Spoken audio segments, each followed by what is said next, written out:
Thank you so much for staying tuned. It's a live studio. You called us napping. We're having a discussion about the first topic, about the Chatham House impacts on Nigerian politics. And of course, the phone is still ringing, but we are through with that for now, please.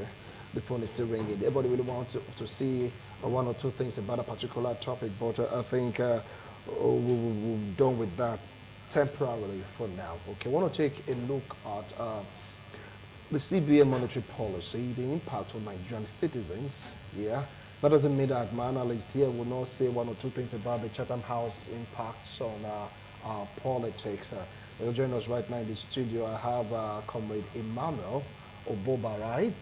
Yeah, and of course I also have a Yoruba Destiny.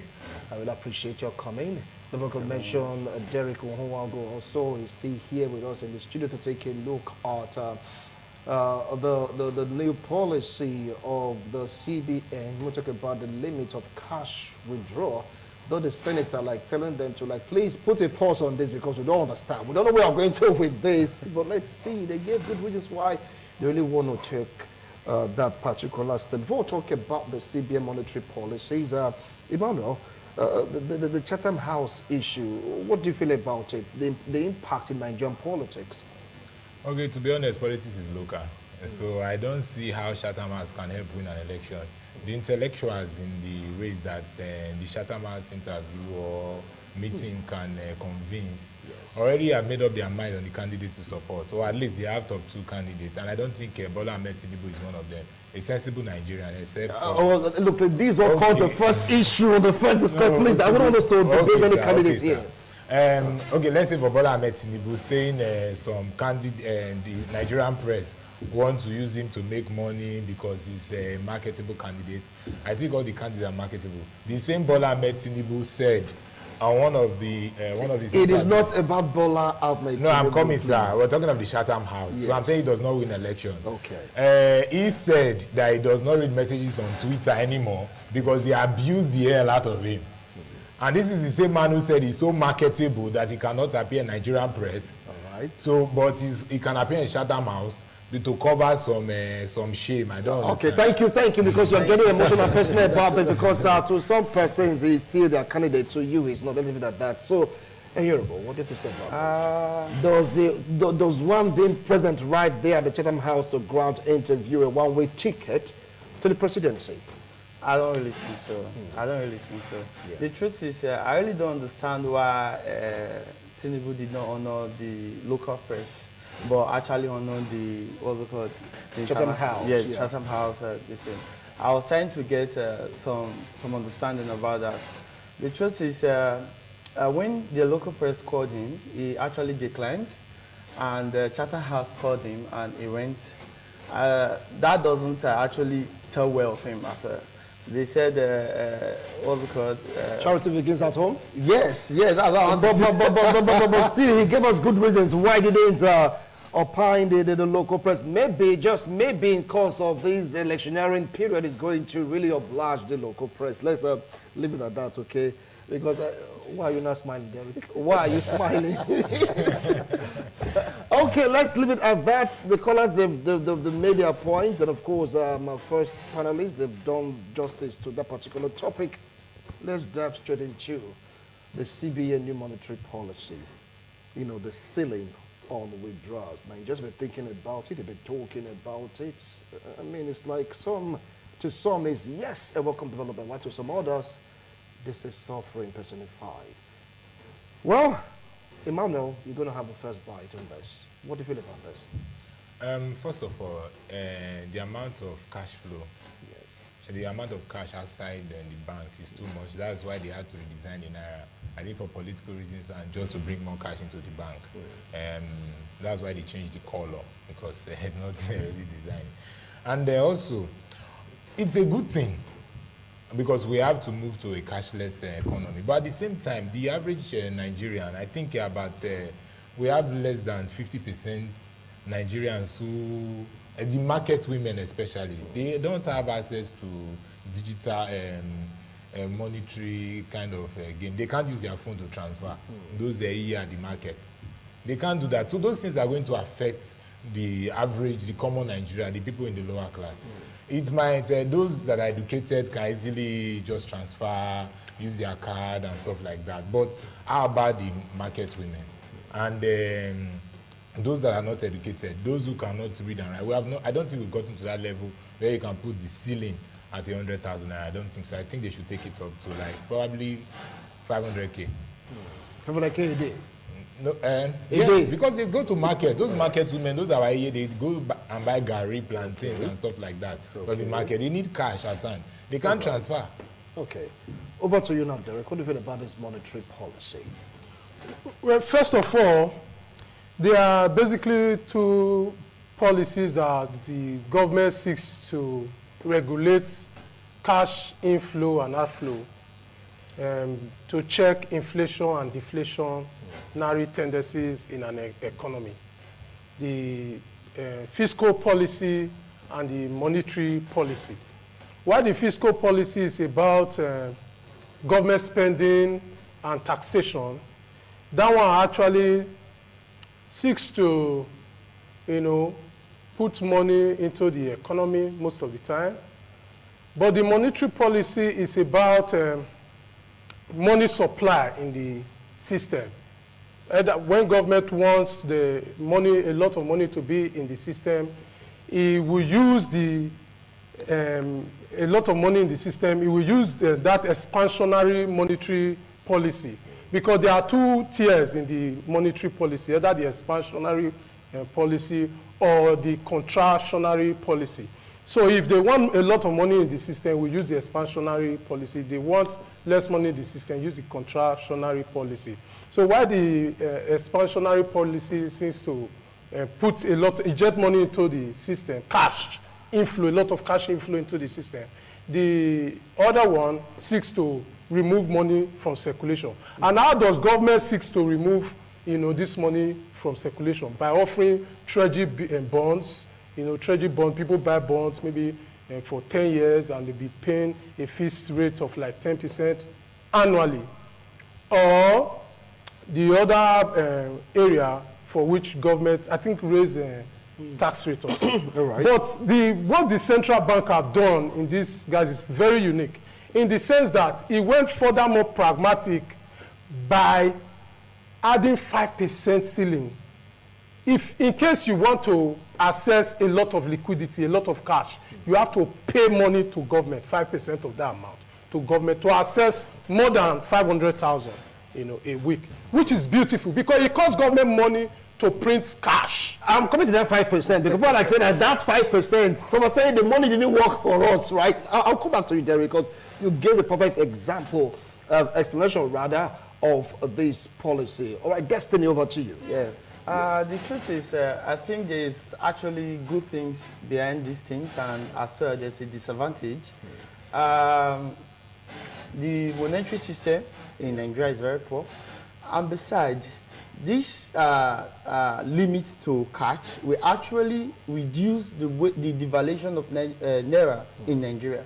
Firstly, the way people spray money in public, it will be reduced. And so other reasons, but I think the disadvantage as well, the poor masses, the older women, they will be enlightened to this new development actually. So I really don't see it as a disadvantage because it will actually broaden their sense. Because I think these people don't know how to use it yet. But with this new development, they will learn how to do it. They will learn how to do it? Yes, they will learn how to do it. I think you didn't know how to do it before, right? But when it became very important, you have to learn. So I think they can learn how to do it. In other countries, these things are in existence. Just like you said, that 5% of whatsoever you want to withdraw, these things are in existence even before now. And I think they've been practicing it in Nigeria, and they just have to put it public. In the know. All right. The issue of the ceiling, they say they should increase it, right? There's another issue of the 5%. That if you go above 500,000, like what Derek rightly opined, you give the bank a 5%. After, according to him, he used money to print money. But Nigerians are saying, look, You didn't work for that money. It's our money. Why would you come take 5%? Not just imagine 5% of 2 million, 5% of 1 million, or 5 million.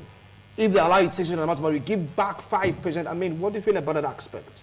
I think my brother here, Destinable, is also well traveled. This is how the parties in other countries. They are ceiling with which you can withdraw money. Then if you want to withdraw more than that ceiling, you have to pay a certain percentage. For Nigeria, saying 5% might be too, as in somehow too much. If you say you pay extra 2%, I think it's still okay. Or 2% should be okay. That 5% is just too much because there's hardship already. And like I said, it will take us time, especially those market women, for them to be able to adjust. The people in the lower, those illiterate Nigerians, it will take them time for them to start adjusting, using the digital ATM, POS to pay, to do their transaction. So those women rather carry cash. And taking 5% from their money, the hardship in Nigeria is too much for that. It's too much for that. It's too much. All right, Derek, you said 5% is so capital. It requires money to print money. Take it up from there. You know, I was saying that it costs Nigerian government a lot of money to print cash. And we access this cash, initially we access this cash almost by paying nothing. But we have access to our electronic bank facilities. We can transfer as much as millions of naira without restriction.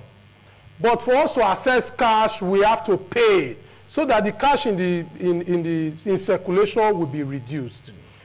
I have a friend who has been in the UK now for like 5 years. He said for like 1 month, he does not see 50 pounds with his own eyes.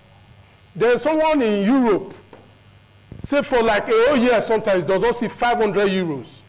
You know, so I think the one part of the problem we have that the cause of inflation is the oversupply of cash in our economy. So if government have now decided to be more pragmatic, they went beyond giving, selling bonds, government bonds to people, but rather they say, okay, you can access your money if you want, but pay us. This only affects the elites, those big men out there. It does not really affect the poor people. How does it not affect the poor people? You and I, an average individual, will not spend more than 100,000 naira a day on basic needs, groceries, and what have you. Then you are not expected to spend more than 500,000 naira a month. What are you using it for?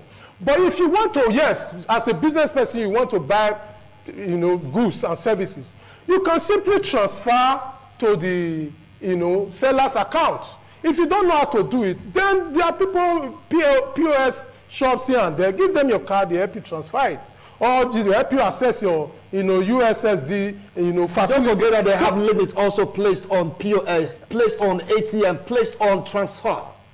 It is much easier for you to transfer. You can transfer without limits. It is the accessing of cash that is the problem. If you want to access money, cash, raw liquidity, then you have to pay for it. I think that's where most of the restrictions are. In relation to bank transfer, there's hardly, any restriction, except what has already been obtainable in the past. I'll come back to you. But you wanted to say something when you're opined. Yes, actually, what my brother said is right. 5% is too much. Imagine you withdrawing 5 million naira. 250K. That's too much. 250K. That's I could literally give somebody somebody 250K. Be like, for real? I could literally give 250K to somebody, and I think that will go a long way for him. Do you understand? 5% is too much, and just like my brother said, transferring or an average somebody transferring to a market woman, that will actually increase fraud. Have you heard about the new fraud in town that between the POS customers? Many of them don't even accept transfer. They don't accept transfers. So for them, first of all, I think they should try to curb a fake alert and fake transfer first before trying to impose these monetary policies, because these market women will actually suffer it very well. Yeah. Go to a market and tell them you want to transfer money to them. First they'll tell you, no, I don't accept transfer. Before they will start doing anything. They'll tell you either cash or go and withdraw and bring from me. I don't accept transfer. Even POS people, POS personnel doesn't accept transfer. Few of them accept. So I think this thing will actually hit on so many things because there's fraud, and it will increase fraud too in POS transfer too, bank transfer. Actually, the market women will actually have it very tough for them, and so many things are. Now, over the transfer issue, I mean, it's like many people don't accept transfer. So how do you think we can wriggle out of this? And don't forget also the stand of the Senate and the House of Reps saying, please, for now, suspend that issue of putting a ceiling on what you can withdraw, the cash you can use. Take it up from there. Okay, like Mr. Derrick said, everything he said is true. With time, even these old women and these market women, they will learn. But what we are saying is that I think they should start to, I don't know if I would say bit by bit, impose this new policy.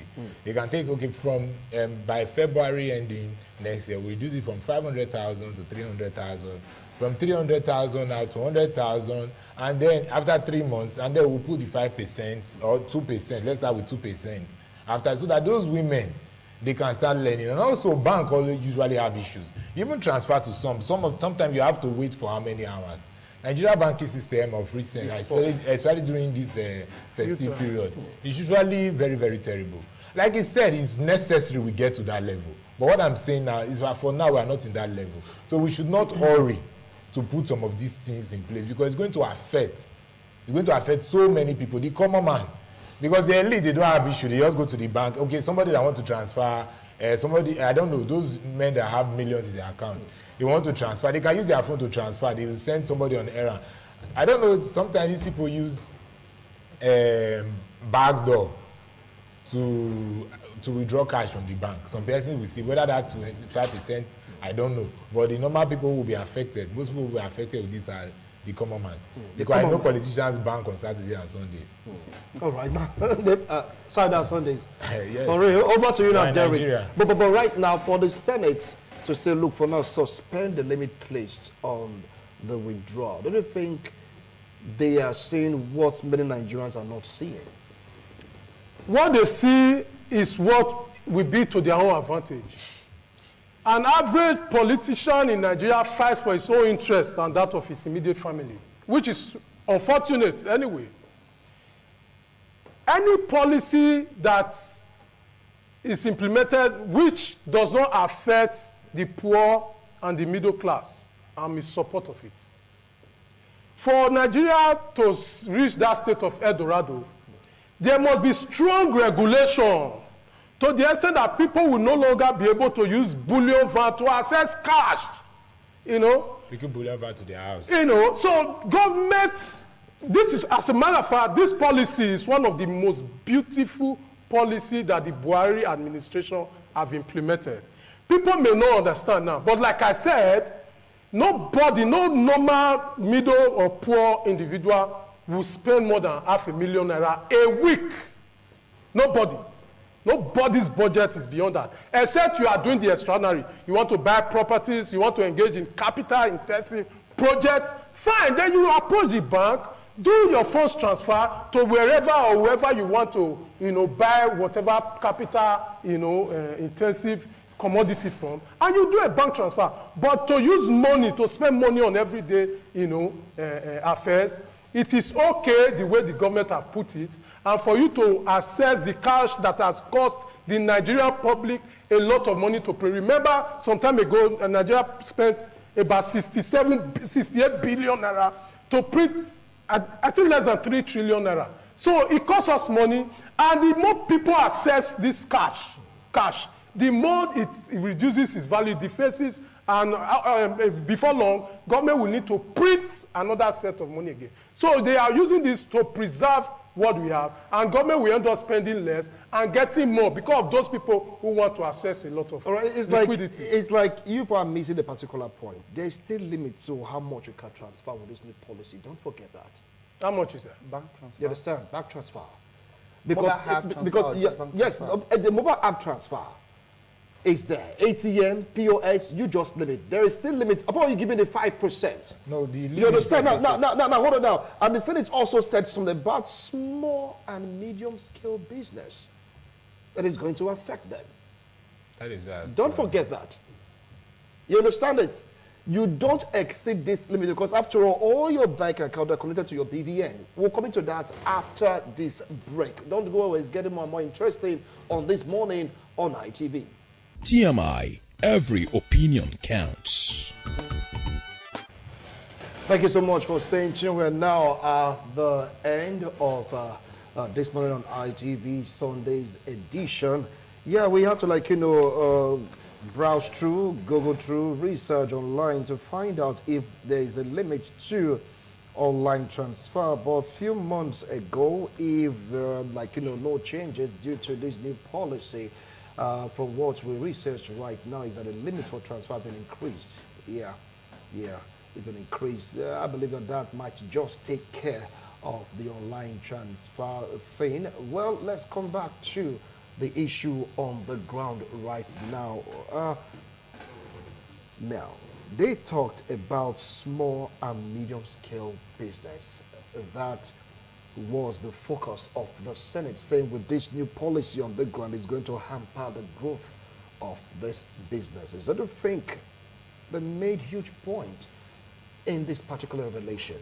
Destiny. Okay, I think they are right. It's going to actually disturb them, First thing, like I said, the fraud part. Imagine I'm buying something, or somebody is buying something from a market woman, from a small-scale business owner, and after buying, transfer the fake alert. These things actually happens. Just because it has not happened to you, it has not happened to anybody, but it happens in our community. So imagine that's the person has actually go from maybe down to zero. That's actually very bad. So I think it will actually destroy or actually affect them a lot. The small scale business, in short, everybody is going to affect everybody. Everybody? Yes. It's going to affect everybody. Now, there's not going to be cash available for the people that sells money in party, because you have to pay to get it, so it's going to actually yes. But the CBN, they against that already. Say stop hawking our currencies. That's what they said about that issue. That's what they said. But I think these people actually buy it from the bank as well. From the bank? Yeah. They get those money from the bank. How do you think they get those money? The bank sells this to them. Sometimes they don't sell to spray. They sell to people so that people can drop to greet elders and all that. Is that not part of spraying? Is that not part of spraying? Drop and greet elders. Yeah, please continue with the point. Like what you said, when elders sees money, that's when they start praying for you. So this time around, when there's no money in circulation, how do you think you are going to acquire the blessings of the elders? Are you going to tell them, okay, let me transfer for you? All right. Now, some are saying that the reason for these policies to check the impact of money politics in the forthcoming election. How true is this assertion? Okay, first of all, let me say something. There are some rural communities you go to. There's no network there. You go there to buy sacks of gari. You go there to buy yam. You can't transfer for the person selling in those villages. There's no network there. There's no POS working in those communities. I've been to so many riverine communities in Delta. I've been to so many communities in even this Edo State. We went to say some days ago here. There was no network there. Around the Okwakubo. There was no, even in this same Edo State, Benin City. So that thing is, there's going to be a problem there. I think because we've not gotten there yet. That's why I said, okay, increase this money to about 500K, because I think 500, the average small-scale business owner, if the other person is going to market to restock, especially like Christmas market, 500K should be enough for them to buy sacks of gari and everything and bring to their shop. Now, the question you asked, the election, talking about checking money for elections. Let's be honest with ourselves. If there was somebody that was caught on video with bullion van entering his compound, if that person called Emefiele, please give me 2 billion van of cash, will Emefiele say no? I don't know. I'm just asking a question. These men have access. I don't know. Sometimes we've seen them over time in this country that somebody above the law. These men have access. So this thing is only going to stop, let's say, an ordinary politician who wants to carry money to and still share the one coming Do we up. have an ordinary politician right now in Nigeria? Yes, sir. Do we? Because no, we have some persons who will be like, okay, you people, you are sharing money. We want to give some persons that no, don't take that, don't use the look because of that money. Vote your conscience. Now, some men will come and say, take this one to pay some people, some boys that day of election. Say, go to those places. Make sure they are not sharing money in those places. Those are bigger parties. So you pay money to counter sharing of No, money? yes, we're in Nigeria, sir. We should not hide anything here. Okay. We should not deceive ourselves. Now, how can those ordinary Nigerians who pay thugs and say, pay boys and say, please make sure these people are not sharing, let people vote their conscience? How can those ones get money? Now, you are only allowing some set of persons, let's not divide Nigeria, some set of persons to have access to cash. Some Nigerians bank on Saturday and Sundays. They don't bank on Mondays to Fridays. This is the second time hearing this, Saturday and Sunday. Okay, fine. Now we'll come to that next. I want to you, Derek. Talk about vote buying in election. Some are saying that it's to check it. Others say that it's to punish some political parties to restrict them from spreading the largesse during election. Over to you. Well, if you are saying it is to check vote buying, fine.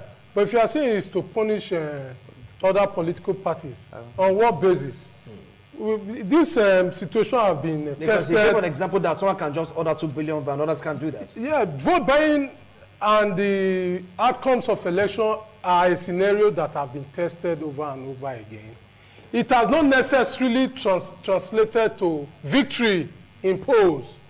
A particular political party shared money in the previous election, governorship election in those states. Even though they shared money, they did not win. Yes. Then in the 2015 election between Goodluck Jonathan and Muhammadu Buhari, a particular political party shared money, and yet they did not emerge victorious in that election. So the issue of vote buying, we should not bother so much about it.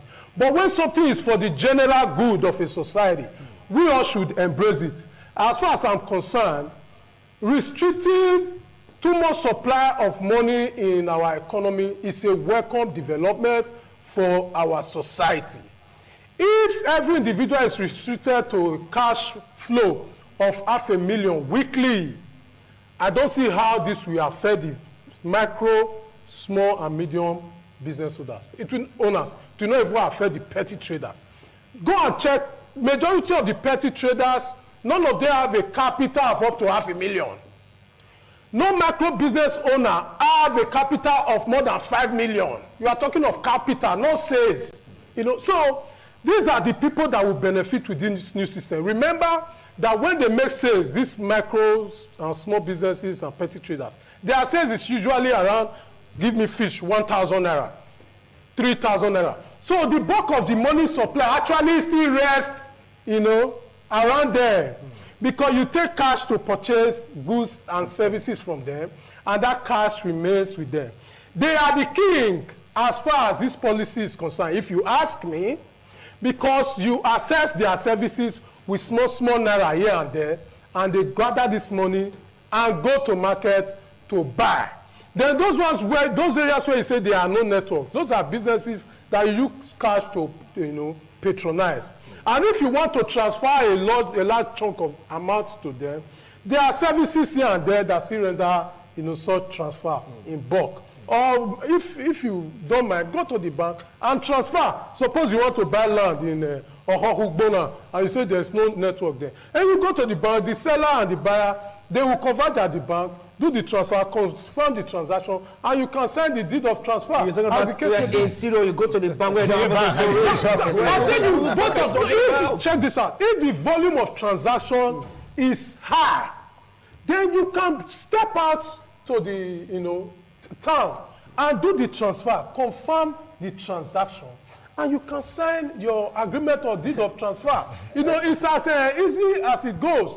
For me, this aims to check the excesses of the elite in our society, and it helps to cushion the effect of over money supply within around the poor masses. But the only area that I'm looking at, when there is low supply of cash in an economy, it tends to lead to job loss.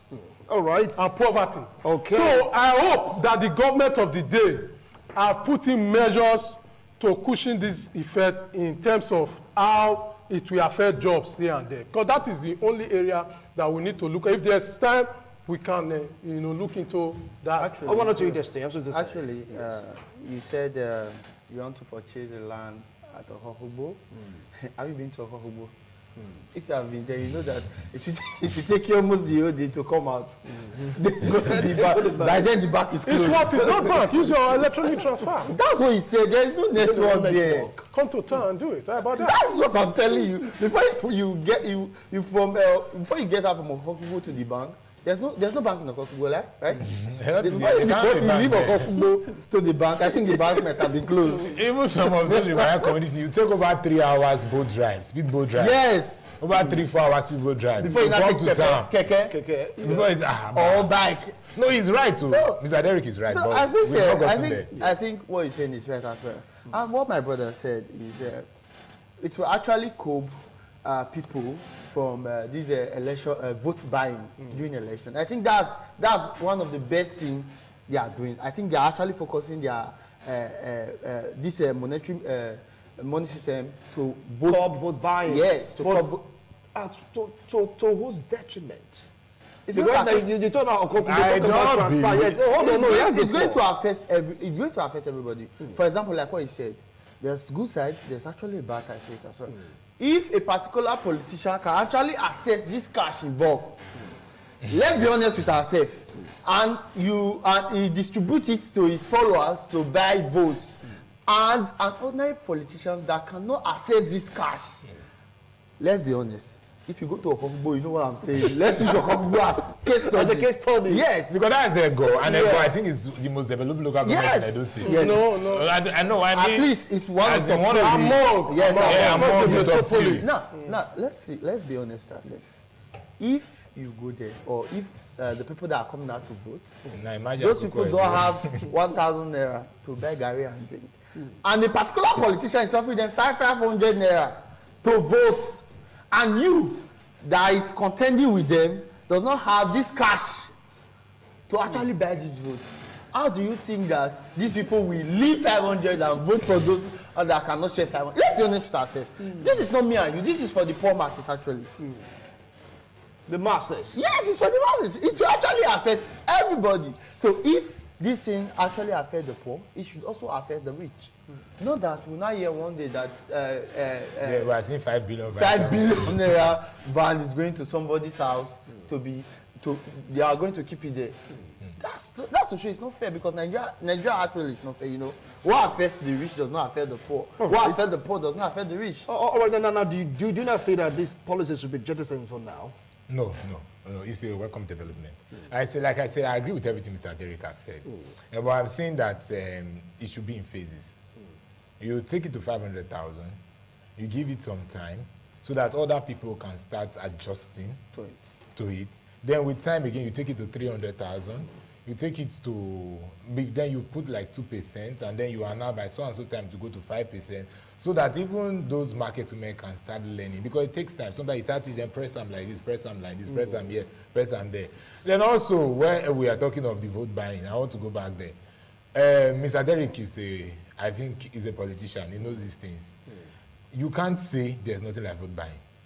There is. Because even in the Ekiti State election, we saw people begging to sell their vote for 500 naira. At least give me something, let me vote your party.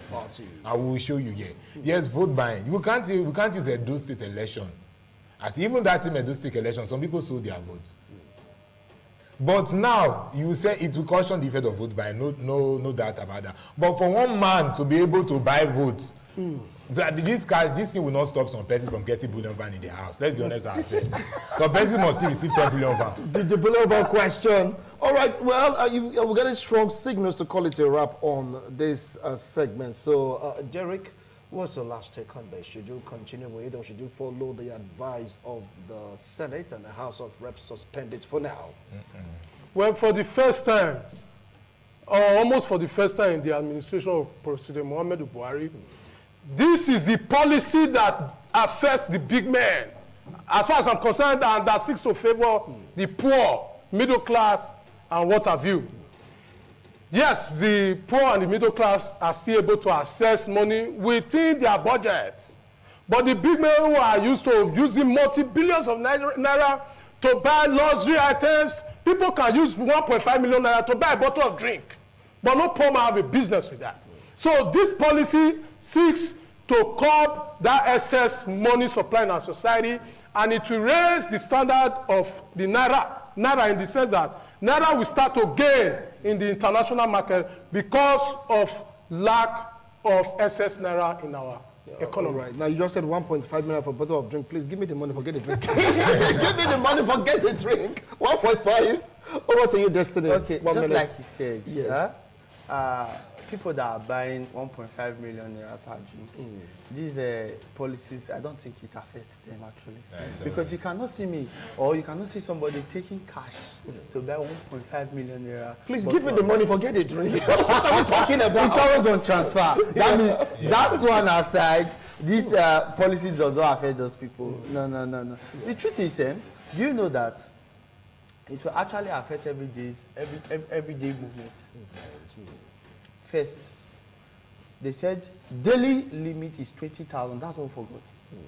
Daily limit is 20,000, and weekly limit is 100,000. Yes. Daily limit is 20,000, sir. And yes, you give us 20.